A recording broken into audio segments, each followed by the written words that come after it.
दोस्तों, आइए एक इंटरेस्टिंग स्टोरी सुनाओ आपको।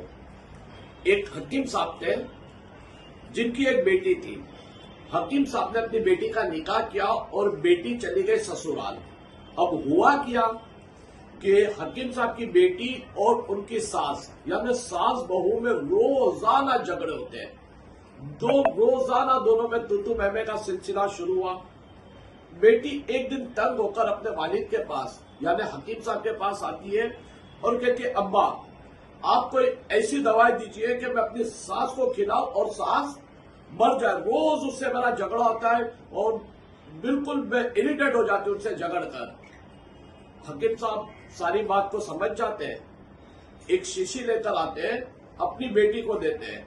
कहता, बेटे ये देखिए शीशी में कुछ दवाई है, ये दवाई का एक बूंद तू अपनी सांस के पानी में मिलाकर रोजाना पीना, मगर इसका असर जो ना 6 महीने बाद होगा। मगर ये 6 महीने में तुझे एक काम करना होगा।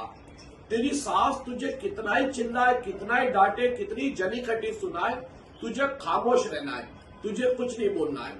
6 महीने के बाद तेरी सास का इंतकाल हो जाएगा। बेटी खुश हो जाती है, अब्बा मैं 6 महीने नहीं साल भर चुप रहूंगी, बस किसी तरह मेरी जिंदगी से मेरी सास को निकाल दो। तो हकीम साहब कहते, कोई बात नहीं बेटा, ये दवाई ले जा, रोजाना एक कतरा तेरी सास को पानी में मिलाकर पिला देना। अब वो हकीम साहब की बेटी वो दवाई लेकर चले जाती है और अपनी सास के पानी के गिलास में एक बूंद रोजाना डालकर सास को पिला देती है। और साथ ही साथ जब सास उसको जनी कटी सुनाती है, बुरा भला सुनाती है, वो चुप होती है, कुछ जवाब नहीं देती है। 10 दिन 15 दिन ऐसे गुजर जाते हैं।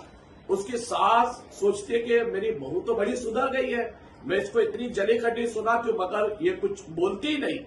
अब धीरे धीरे सास का रवैया भी बदलते जाता है और दोनों आपस में बड़ी मोहब्बत से रहने लगते हैं। जब 4-5 महीना गुजरता है तो अब बहू को टेंशन होता है, यार मेरी सास तो कितनी अच्छी है, कितने अच्छे से मुझसे बात करती है, ये क्या हो गया, अब तो ये महीना 2 महीने की मेहमान है, अब मैं क्या करूं, कैसे अपनी सास को बचाऊं। तो वो हकीम साहब के पास फिर जाती है कि अब्बा मुझसे गलती हो गई, मेरी सास तो बहुत अच्छी है, मैंने जब से खामोश इख्तियार की वो भी बहुत अच्छे से बात करती है, अब क्या किया जाए। तो हकीम साहब मुस्कुराते हैं और कहते हैं, बेटा मैंने तुझे कोई दवाई नहीं दी।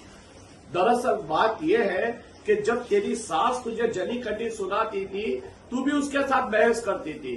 तो बहस करने से मसला हल नहीं होता है, प्रॉब्लम सॉल्व नहीं होता है, बहस करने से हमेशा मसले बढ़ते हैं। तो मैंने तुझे जो असल दवा जो थी ना, वो तेरी खामोशी थी। तूने खामोश रहना शुरू कर दिया, तेरी सास ने तुझे सुनाना बंद कर दिया।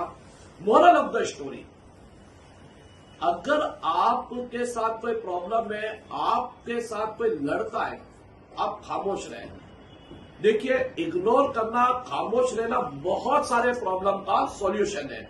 अगर आज हर घर में जहां सास बहू के झगड़े होते हैं ना, तो सास की उम्र बड़ी होती है, बहू थोड़ा सब्र कर ले, थोड़ा इग्नोर कर ले सास की बातों को, इंशाअल्लाह कुछ ही दिनों में मसले, कुछ ही महीनों में मसले हल हो जाएंगे।